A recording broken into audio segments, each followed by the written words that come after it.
On August 30th, Link Light Rail achieved another milestone, the completion of the Lynnwood Extension. So now, instead of ending at Northgate, the light rail just keeps going to Shoreline, Mount Lake Terrace, and of course, Lynnwood.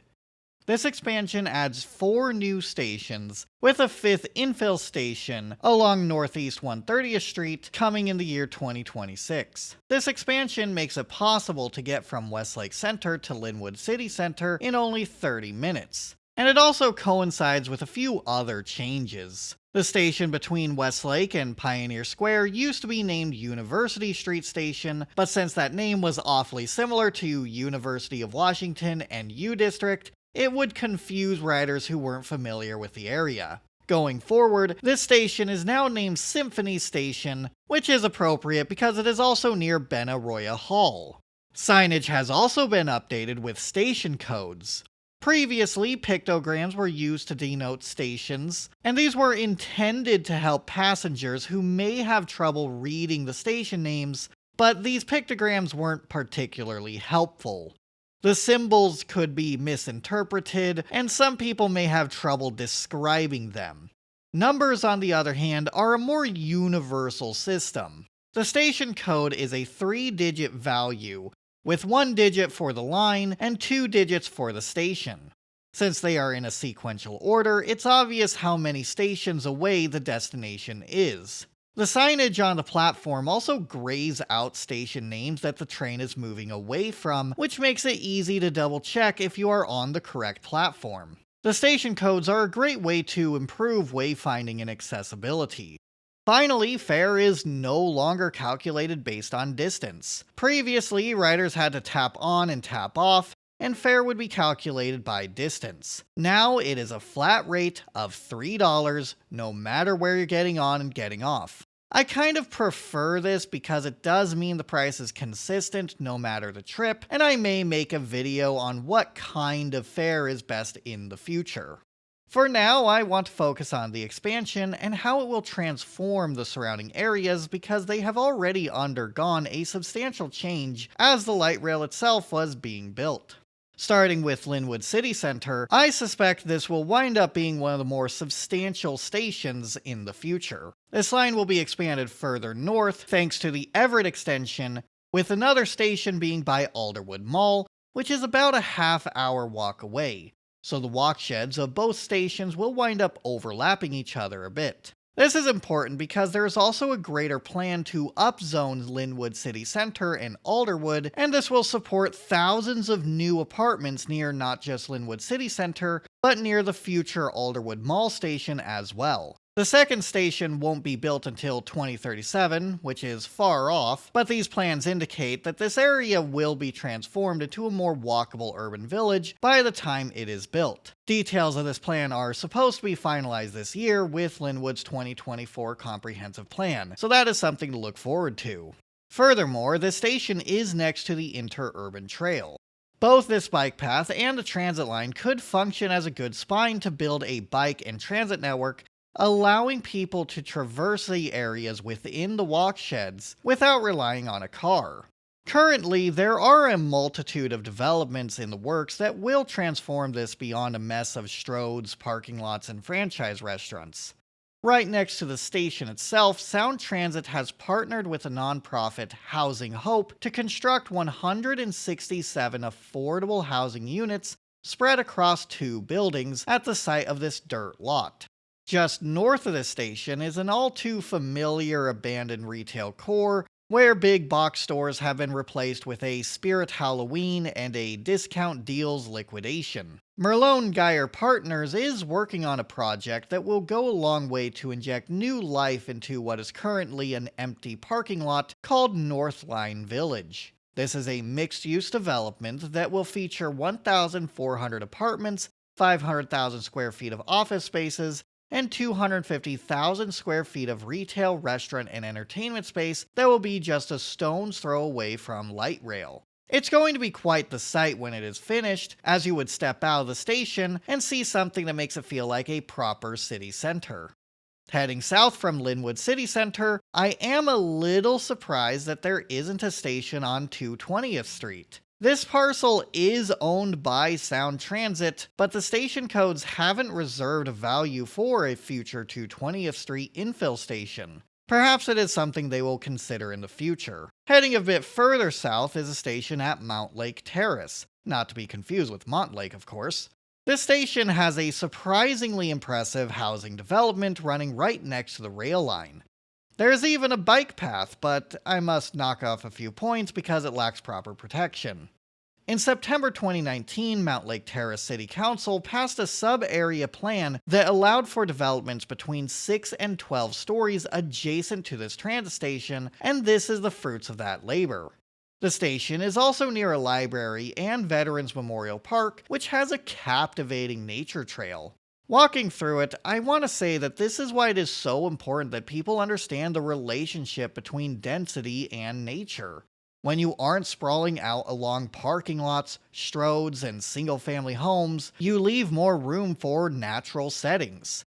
You don't need a car to get closer to nature when there is transit that can bring you closer to nature.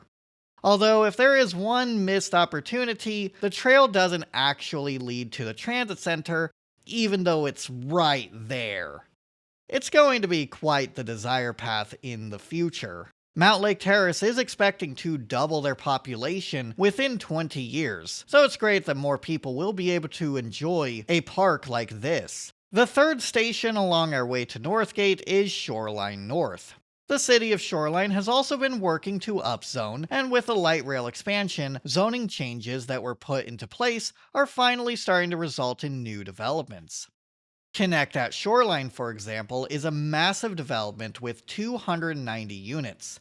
It's great seeing vastly more homes right next to the transit station. Similarly, the final station, Shoreline South, is also seeing its fair share of substantial housing developments right on the other side of the freeway.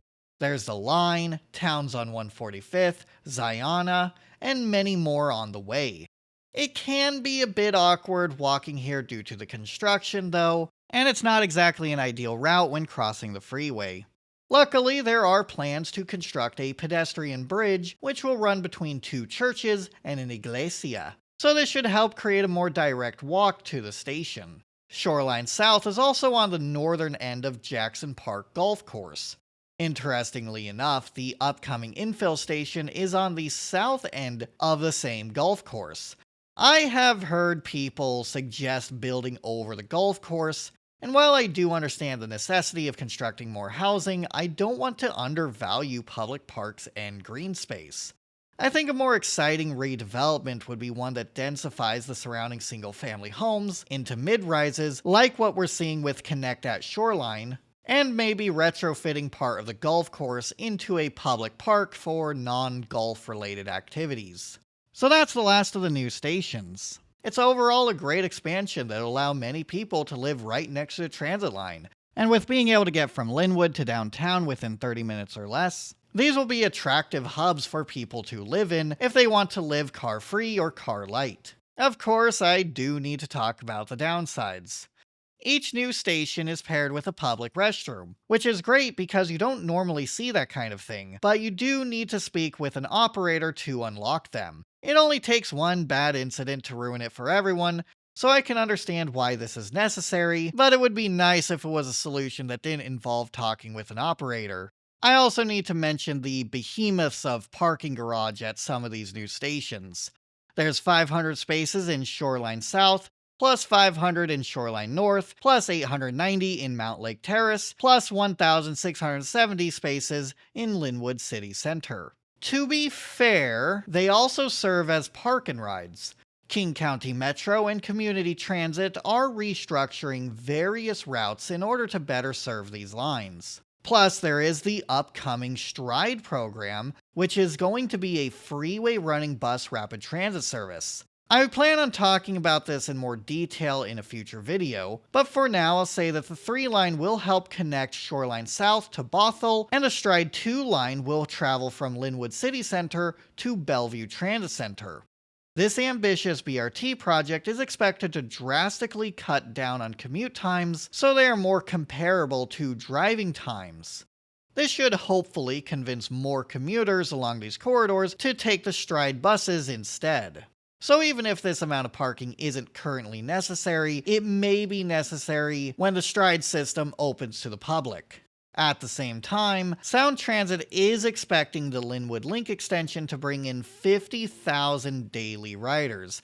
So a few thousand riders who park at these garages seems like a drop in the bucket compared to riders who transfer from buses, live close enough to walk, or ride a bike to these stations. It's a lot of real estate to forego that could have been housing, grocery stores, community centers, or something else that would help make the immediate area more walkable. I understand that these are still car-dependent places and they can't quit cars cold turkey, but I think a better middle ground would be to incorporate the parking into some other kind of development, so it still serves its purpose as a park and ride while containing other amenities for people who live near transit. Nevertheless, it will be exciting seeing how Link Light Rail continues to reshape the areas around each station over the coming decades.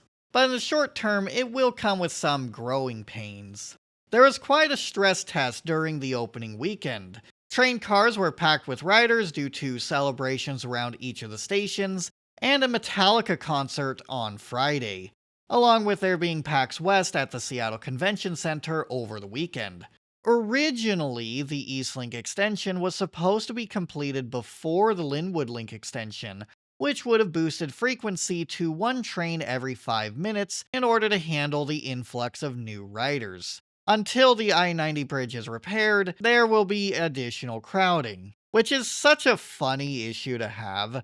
It's a clear sign that public transit is popular and there needs to be more investments in it. One more lane won't fix it, but one more train probably will. With that said, Eastlink cannot cross Lake Washington soon enough.